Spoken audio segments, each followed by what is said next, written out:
Assalamualaikum warahmatullahi wabarakatuh. Kembali lagi bersama saya Sinta Mustika dalam tutorial pembuatan web menggunakan framework CodeIgniter 4. Di video sebelumnya saya sudah memberitahukan tool apa saja yang digunakan untuk membangun sebuah web menggunakan framework CodeIgniter 4. Ada 5 tool yang akan digunakan, yaitu XAMPP, web browser, kode editor, dan juga Composer maupun file project C4-nya. Kemudian di sini saya akan melanjutkan pembahasan, yaitu menjelaskan file-file apa saja yang akan digunakan dan atau disetting untuk membangun sebuah web. Baik, langsung saja pada pembahasan. Kita buka terlebih dahulu file project C4 yang telah kita install. Kita buka di dalam Visual Studio Code.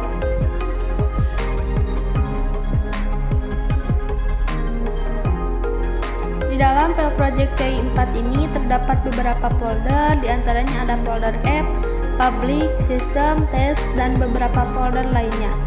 Di dalam folder app ada folder config yang nantinya akan sering kita jumpai di dalam file roots. Kita akan sering menambahkan roots untuk menghubungkan antara class, controller, dan function.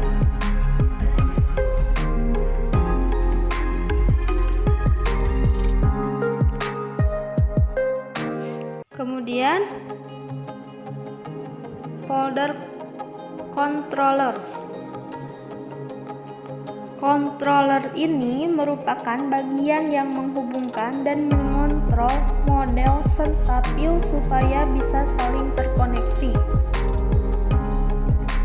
Di dalam controller ini terdapat 2 file bawaan dari pabrik CI. Di sini ada basecontroller.php yang di dalamnya terdapat beberapa kode program. Kemudian ada home.php yang diawali dengan sintak PHP. Kemudian terdapat class home dan function index. Ini merupakan kode program bawaan dari pabrik CI. Selanjutnya yaitu view. View ini merupakan bagian yang mengelola dan menyajikan tampilan informasi kepada pengguna.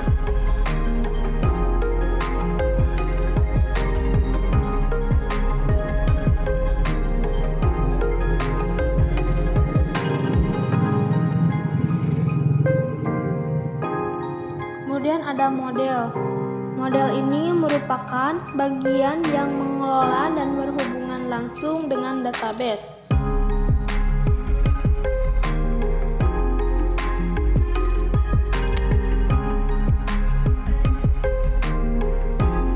Kemudian ada public. Public ini merupakan tempat penampungan atau tempat file-file berupa gambar, CSS maupun JavaScript. Jika kita akan menambahkan gambar di dalam web yang akan kita buat, kita dapat menyimpannya di dalam folder public.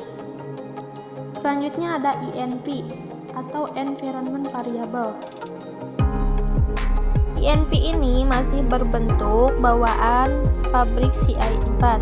Kita akan mencoba membuat env ini dengan cara kita copy paste.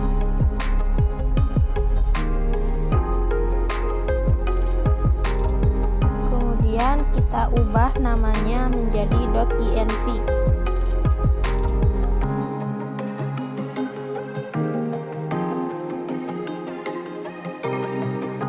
Di dalam .env ini sudah ada script-script yang masih non-aktif atau masih tidak aktif. Kita akan coba mengaktifkan CI environment. Kita hilangkan tanda pagar karena tanda pagar itu merupakan sebuah komentar. Kemudian kita akan merubah production menjadi development.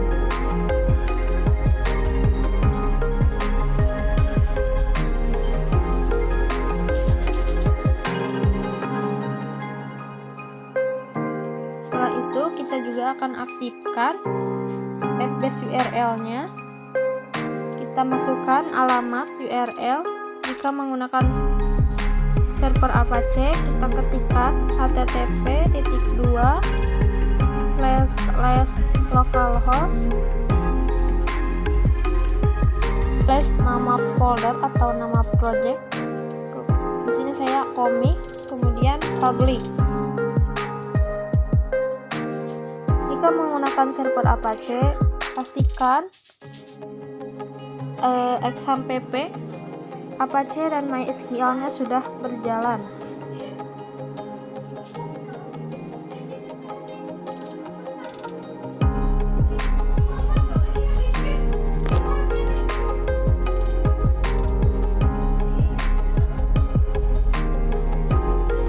Kemudian kita akan mencoba melihat apakah project CI 4 menggunakan server Apache masih berjalan. Kita masuk ke Google Chrome, ketikkan localhost/commit/public. Ini file project CI yang menggunakan server Apache masih bisa berjalan. Kemudian kita akan mencoba menggunakan server PHP Spark. Kita nonaktifkan terlebih dahulu fbase URL yang menggunakan server Apache. Kita akan membuat fbase URL yang menggunakan PHP Spark.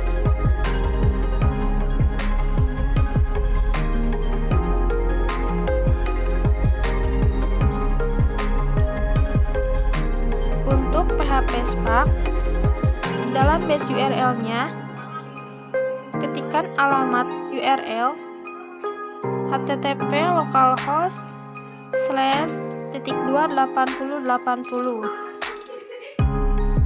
Kemudian aktifkan hilangkan tanda pagarnya.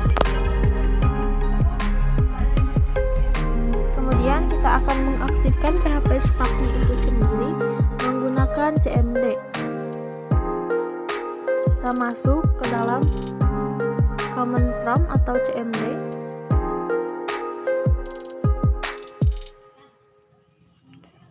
Kemudian ketikkan perintah cd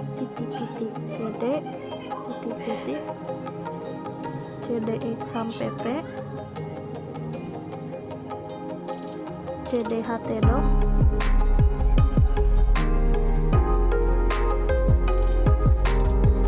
cd commit.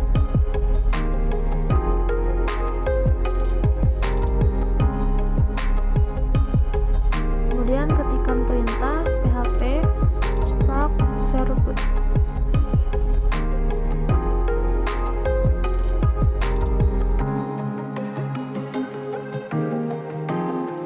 Jika sudah mengaktifkan dalam CMD, kita coba lihat apakah yang menggunakan PHP Spark masih berjalan. Kita ketikkan localhost /8080. Ya, ini yang menggunakan PHP Spark masih bisa berjalan.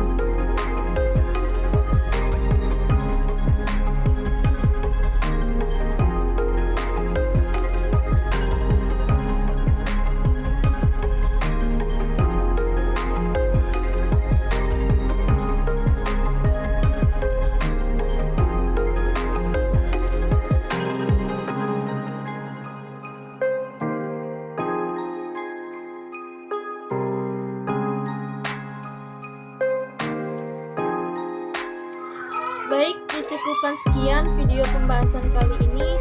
Semoga bisa bermanfaat bagi kalian semua dan khususnya bisa bermanfaat bagi saya sendiri. Mohon maaf bila ada kesalahan dalam cara mempraktikannya maupun dalam cara jumpa di video selanjutnya, yaitu tentang bagaimana membuat tampilan web yang akan ditampilkan.